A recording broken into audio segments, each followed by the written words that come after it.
Recibo un cordial saludo, estimada docente. El día de hoy vamos a hablar un poco sobre el informe pericial forense. Las encargadas de este trabajo es María Judith Blanco, Karen Dayana Santos, Sandra Fuentes y Carola Aparicio. Hablemos un poco sobre esos hechos. Se trata de un hombre de 35 años involucrado en un proceso penal por una agresión física hacia un vecino durante una discusión interpersonal. Este tipo de situación suelen estar asociadas a conflictos previos y a una escala emocional que termina en conducta violenta.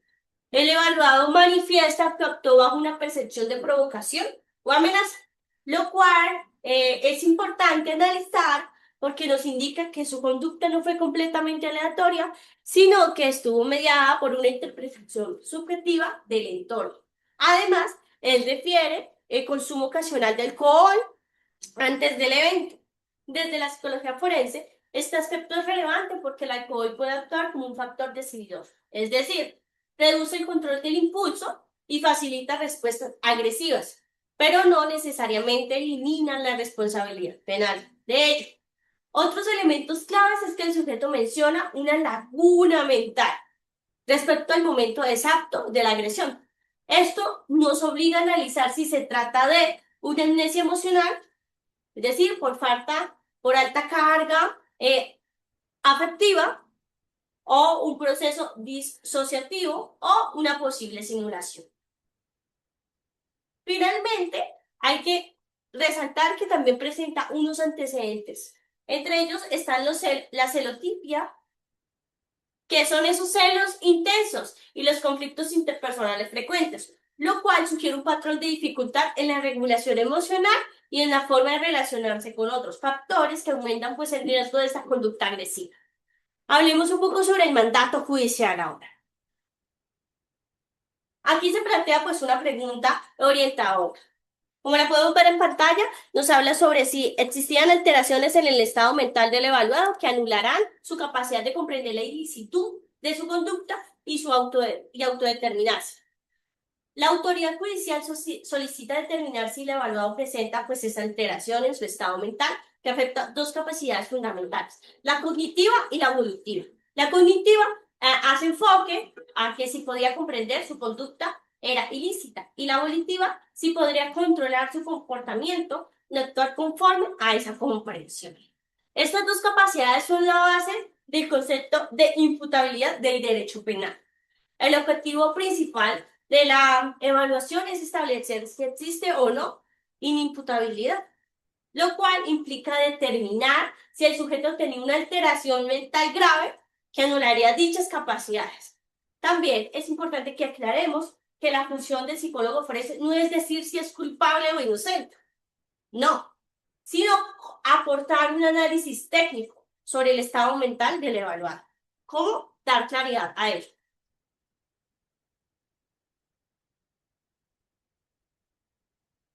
Vamos a hablar un poco sobre la ecuación forense de la imputabilidad. Desde la perspectiva de la psicología forense, la imputabilidad puede comprenderse mediante la integración de tres componentes fundamentales. Capacidad cognitiva, que corresponde a la habilidad del individuo para comprender la ilicitud de su conducta, es decir, reconocer que su comportamiento es contrario a la norma jurídica y social. La capacidad volitiva hace referencia a la posibilidad de autodeterminarse, es decir, dirigir la conducta conforme a dicha comprensión, controlando impulsos y ajustando el comportamiento. Y la presión de psicopatología grave. Esto hace referencia a la existencia de un trastorno mental severo, como psicosis, estado de inconsciencia o deterioro neurocognitivo. Esto puede anular o comprometer significativamente las capacidades anteriores. Diseño metodológico. El principio de la triangulación.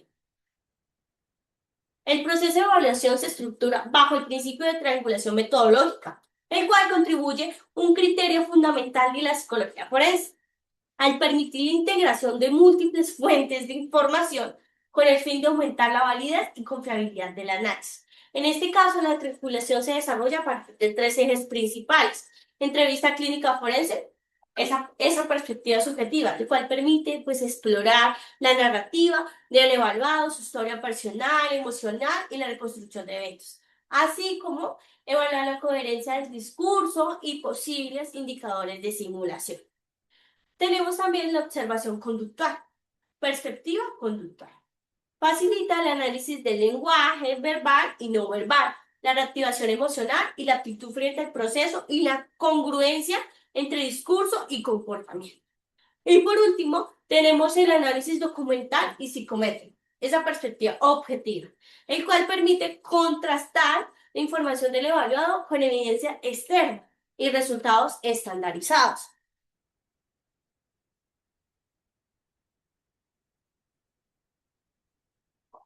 Vamos a hablar un poquito sobre ese arsenal psicométrico. Es decir, esos instrumentos que se hicieron uso o aplicación. El proceso de evaluación psicométrica se sustentó en la aplicación de instrumentos estandarizados, ampliamente validados en el contexto clínico y forense, los cuales permiten obtener medidas objetivas del funcionamiento psicológico del evaluado. En primer lugar, tenemos a WISP. Fue utilizado para evaluar el funcionamiento cognitivo general, incluyendo habilidades como presión verbal, razonamiento perceptivo, memoria de trabajo y velocidad de procesamiento. Esta prueba resulta fundamental en el análisis de imputabilidad, ya que permite descartar la presencia de deterioro cognitivo o discapacidad intelectual, que pudiera comprometer la capacidad de comprender la ilicitud del acto. Por otra parte, tenemos también a la MMPI-2 y el éxtasis 2. El éxtasis 2, él nos habla de que permitió analizar la experiencia, expresión y control de la ira, variable central en la presente caso, dado que la conducta investigada se produce en un contexto de activación emocional intensa. Asimismo, el BIS-11 se utilizó para medir niveles de impulsividad, evaluar las dimensiones como impulsividad cognitiva, motora y no planificada, lo cual se relaciona directamente con las conductas agresivas. El PSLR, ese facilitó la indicación de rasgos antisociales y psicopáticos asociados a patrones de conducta violenta y transgresión de normas sociales. Y finalmente, el test de Rorschach, el cual permite explorar aspectos profundos de la dinámica emocional, el juicio de la realidad y los procesos perceptivos. Estos aportaron información cualitativa relevante para la comprensión integral del funcionamiento del evaluado. Ahora continuamos con la matriz diagnóstica. Con el fin de establecer la inimputabilidad del evaluado, se realizó un análisis comparativo entre ciertos criterios clínicos de inimputabilidad que están establecidos en el DSM-5 y el perfil psicológico evidenciado en las evaluaciones forenses mediante la construcción de una matriz diagnóstica. Esta matriz nos va a permitir contrastar los indicadores propios de una alteración mental grave con los hallazgos clínicos del evaluado, facilitándonos así una interpretación objetiva y jurídicamente relevante. En el primero encontramos el juicio de realidad. Desde el DSM-5, la inimputabilidad suele asociarse a la pérdida del juicio de la realidad, evidenciada en la presencia de delirios, alucinaciones, pensamientos desorganizados, característicos de ciertos trastornos psicóticos. En el presente caso, el evaluado mantiene su juicio de realidad conservado, lo cual se evidencia en su capacidad para diferenciar entre hechos objetivos y percepciones subjetivas, reconocer a las personas y el contexto del evento, comprender la naturaleza de la situación. Si bien se identifican interpretaciones subjetivas de provocación, estas no alcanzan un nivel delirante, sino que corresponden a distorsiones cognitivas de tipo emocional. Como segunda tenemos conciencia y comprensión. Los criterios de inimputabilidad incluyen estos estados de deterioro neurocognitivo severo, confusión y alteraciones de la conciencia que impiden comprender esta ilicitud del acto. En contraste, el evaluado se presenta consciente, alerta, orientado tanto en sus tres esferas, que es tiempo, espacio y persona. Además, demuestra comprensión de las normas sociales, reconocimiento de la ilegalidad de su conducta y la capacidad de juicio moral. Y como último tenemos control conductual, que es su capacidad evolutiva. Desde el enfoque clínico forense, la inimputabilidad implica una anulación total del control de su conducta, como ocurre en estados de automatismo, inconsciencia e incapacidad absoluta de inhibición. En la evaluación se identificaron impulsividad moderada, baja tolerancia a la frustración, dificultades en la regulación emocional. Sin embargo, existe conciencia del comportamiento, no hay pérdida de su control y no se evidencia automatismo.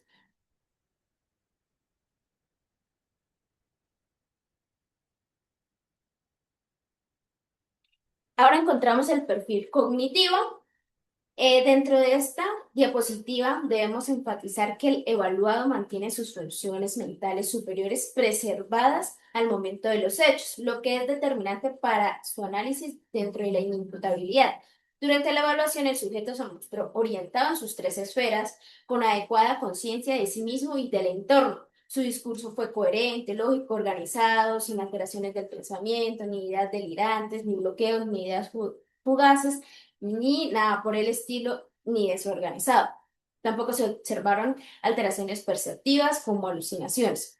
En cuanto al funcionamiento cognitivo, se evidenció adecuada capacidad de comprensión, razonamiento lógico conservado, memoria generalmente funcional y capacidad de análisis y juicio moral. Estos hallazgos permiten afirmar que el evaluado comprendía que estaba ocurriendo en ese momento durante el conflicto con su vecino, quién era esa otra persona involucrada durante este conflicto y cuáles podrían ser esas consecuencias que arraigaban esta acción que estaba haciendo. Aunque manifestó sentirse provocado por el vecino, esta percepción no corresponde a una distorsión psicótica de la realidad, sino a una interpretación subjetiva influenciada por el conflicto y sus características de personalidad. Ahora encontramos el perfil emocional y evolutivo. Alteraciones parciales del control, no anulación.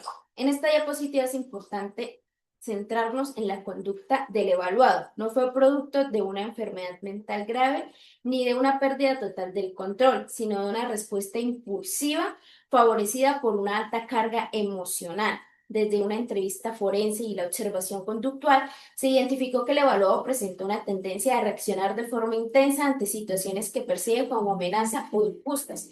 Esto se relaciona con un patrón de la baja tolerancia a la frustración, dificultad para manejar la ira y respuestas rápidas sin una adecuada reflexión previa.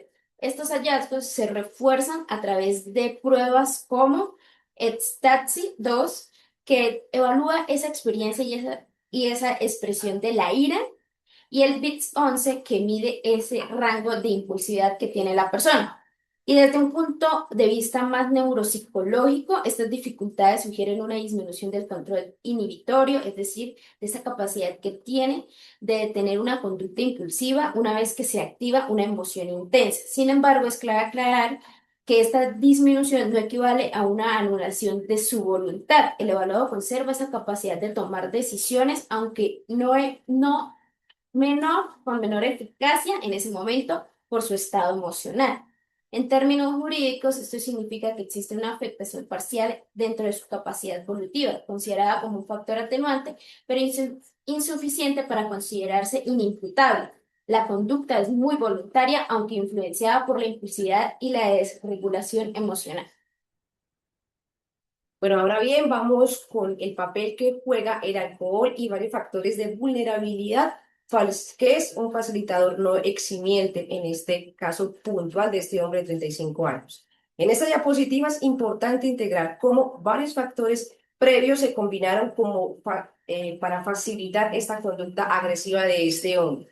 El evaluado presenta factores de vulnerabilidad previos, entre ellos una impulsividad moderada, una baja tolerancia a la frustración, dificultades en la regulación emocional, una tendencia a la suspicacia y también tiene antecedentes de serotipia. Estos rasgos no constituyen un trastorno mental grave, pero sí aumenta el riesgo de respuestas impulsivas en contextos de conflicto interpersonal.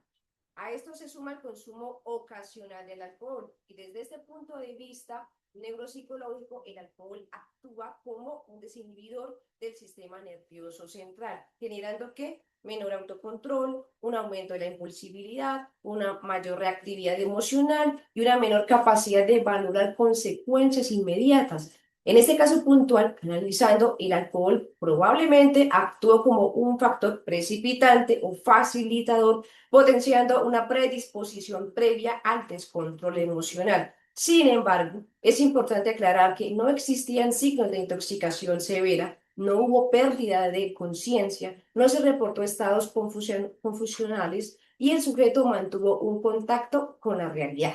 Por tanto, el alcohol se puede considerarse una causa de inimputabilidad. Su papel fue de agravar una vulnerabilidad emocional ya existente sin eliminar la responsabilidad penal del evaluado.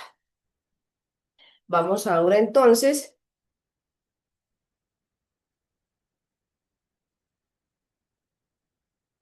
en el análisis de memoria y credibilidad, amnesia emocional parcial y ausencia de simulación. Entonces, en esta diapositiva se puede ampliar explicando que la dificultad del evaluado para recordar con claridad el momento exacto de la agresión fue analizada de manera rigurosa debido a que en contexto judicial este tipo de reportes pueden generar sospecha de simulación. Desde la psicología clínica, en eventos de alta activación emocional, como las discusiones intensas, como episodios de ira o situaciones de amenaza percibida, es posible que la persona presente una amnesia parcial de tipo emocional. Esto ocurre porque la sobrecarga afectiva interfiere con la adecuada codificación y consolidación de la memoria del evento. En este caso, la supuesta laguna mental fue parcial y no total. Se limitó al momento de mayor intensidad emocional y no afectó la memoria general del contexto. Esto es relevante porque la amnesia emocional no implica pérdida de conciencia, no equivale a un trastorno mental grave y no supone incapacidad de comprender o controlar la conducta. Además, se evaluó la posibilidad de simulación mediante un análisis de coherencia interna del discurso, un contraste con la evidencia documental, observación conductual y escalas de validez en pruebas psicométricas. Los hallazgos no mostraron inconsistencias significativas ni signos claros de exageración o fabricación de síntomas. Por ello, se considera que el relato es compatible con una reacción emocional intensa y no con una estrategia deliberada para evadir responsabilidades. Ahora bien, en síntesis integrada podemos decir en esta diapositiva, de manera particular, que en síntesis integrada del caso a través de un modelo de interacción conductual, el cual explica cómo diversos factores convergieron para que el evaluado cometiera el delito de lesiones personales. A continuación, se amplía la información de cada una de estas fases del modelo basado en el informe pericial. Primero, por una parte está la predisposición, la personalidad. Esta fase representa el terreno biográfico y psicológico previo del sujeto, suspicacia y celotipia. El informe destaca rasgos de personalidad caracterizados por la desconfianza hacia los demás y celos intensos en sus relaciones de pareja. Por otra parte, la vulnerabilidad conductual.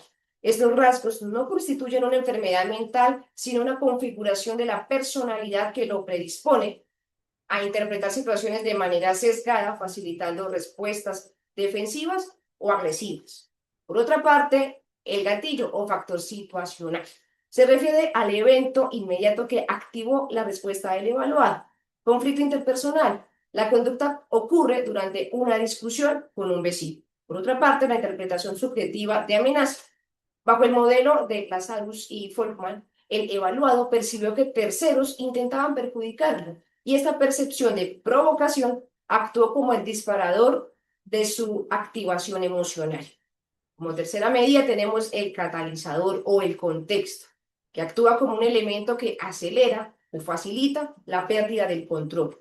Por una parte está el consumo del alcohol. El sujeto refiere a haber consumido alcohol de forma ocasional. Y por otra parte, la inhibición de barreras frontales. Desde la neuropsicología, el alcohol actuó como un depresor que redujo su control inhibitorio y aumentó su impulsividad natural. Esto facilitó que sus impulsos agresivos previamente contenidos se manifestarán con mayor fuerza. En cuarta medida está la respuesta o la conducta, que el resultado final de la interacción de los puntos anteriores está la desregulación emocional transitoria, que se produjo una explosión de ira y frustración de alta intensidad que el evaluado no pudo moderar adecuadamente. Y está por último la agresión física impulsiva que culminó en la agresión física al vecino. El informe aclara que aunque hubo una amnesia emocional, el sujeto no recuerda el momento exacto. Esto no implica pérdida de conciencia ni locura, sino una sobrecarga afectiva. Ahora encontramos la respuesta al mandato judicial. ¿Cómo estaba el estado mental en el momento del hecho del sujeto? La activación emocional estaba elevada, ira extrema y percepción de provocación sin presencia de una patología psiquiátrica. Ampliamos la respuesta. La dinámica emocional. El evaluado experimentó una respuesta reactiva ante un conflicto interpersonal, mediada por sentimientos intensos de ira. Según el modelo de Lazarus-Folkman, esta reacción se originó por una interpretación subjetiva del entorno como amenazante y provocador. Ausencia de psicopatología grave.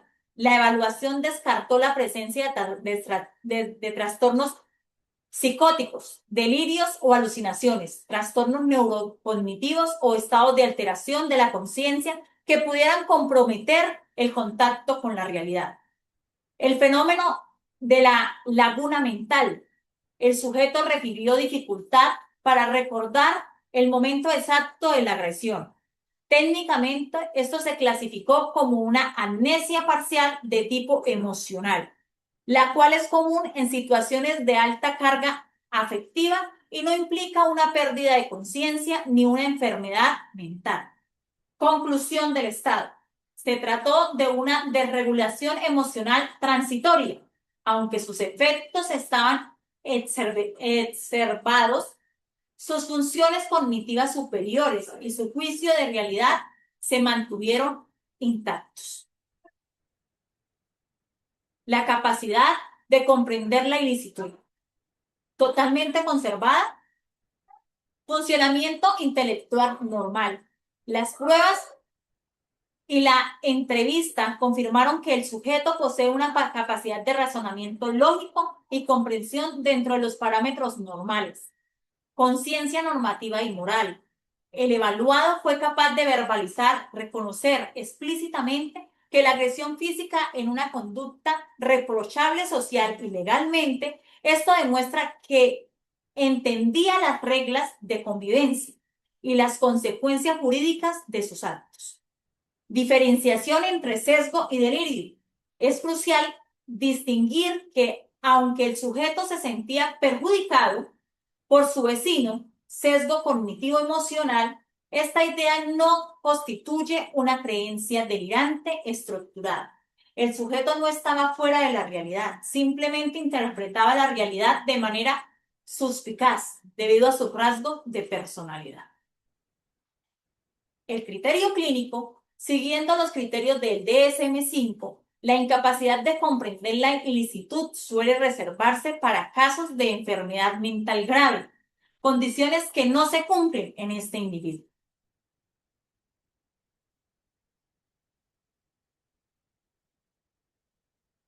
La respuesta al mandato judicial. Capacidad de autodeterminación, la voluntad. Respuesta oficial disminuida, pero no anulada.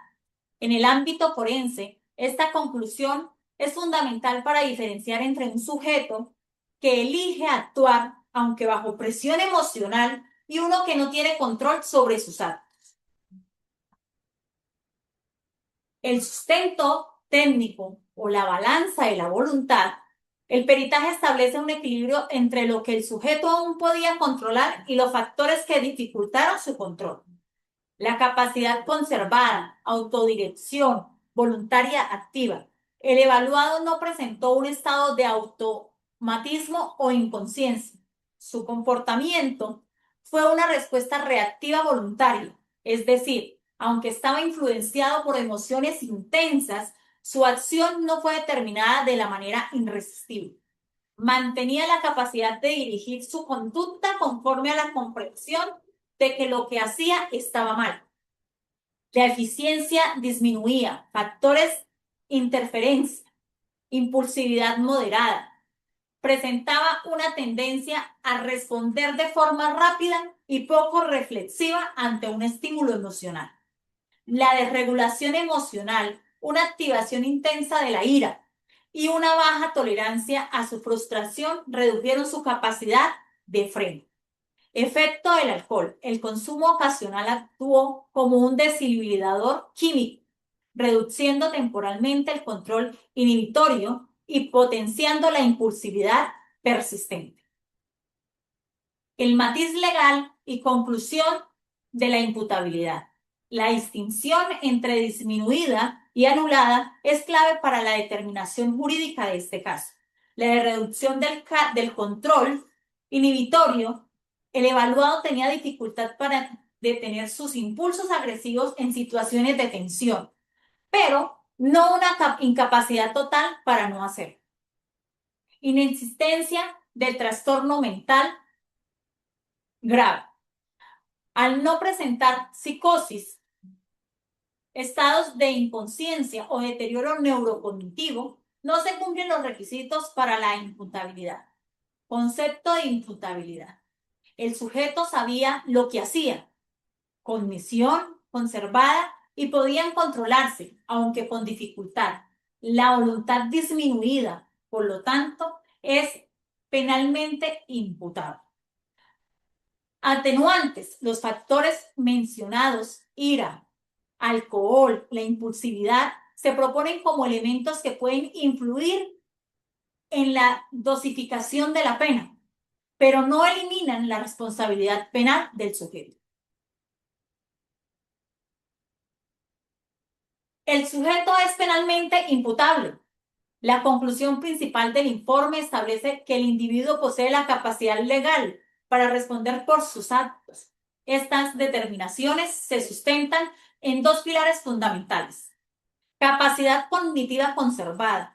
El evaluado mantenía intactas las funciones mentales necesarias para comprender la ilicitud de su conducta, presentes en un funcionamiento intelectual normal, y demostraron durante la entrevista que reconocen que la agresión física es un comportamiento social y legalmente reprochable. Capacidades volitivas esenciales. Aunque presentaban dificultades, el sujeto conservaba la capacidad de autodeterminarse. Esto significa que su comportamiento, a pesar de ser impulsivo, fue una respuesta reactiva voluntaria y no un acto determinado de manera irresistible o automática. Descarte de impulsibilidad. Según el DSM-5, no se identificaron trastornos psicóticos como esquizofrenia o delirios, trastornos neurocognitivos ni alteraciones graves de la conciencia que pudieran anular sus facultades. Los factores atenuantes, como las circunstancias para valoración judicial, el informe técnico sugiere que, aunque el sujeto es responsable, existen factores psicológicos que influyen en la ejecución de la conducta y que deben ser considerados por el juez al dosificar la pena. La eficiencia disminuida en el control de impulsos. Se detectó una tendencia a responder de forma rápida y poco reflexiva ante estímulos emocionales, lo que redujo su capacidad de freno conductual sin llegar a eliminar. La desregulación emocional transitoria. El evaluado reaccionó de forma desproporcionada ante una provocación subjetiva. Este estado de ira e interpretación de amenaza, basado en su personalidad suspicaz y celotipia, facilitó esta agresión. Efecto desinhibidor del alcohol. El consumo ocasional del alcohol actuó como un facilitador químico que potenció la impulsividad, sí, y disminuyó el control inhibitorio. Sin embargo, no hubo una intoxicación severa que borrara la conciencia de este acto.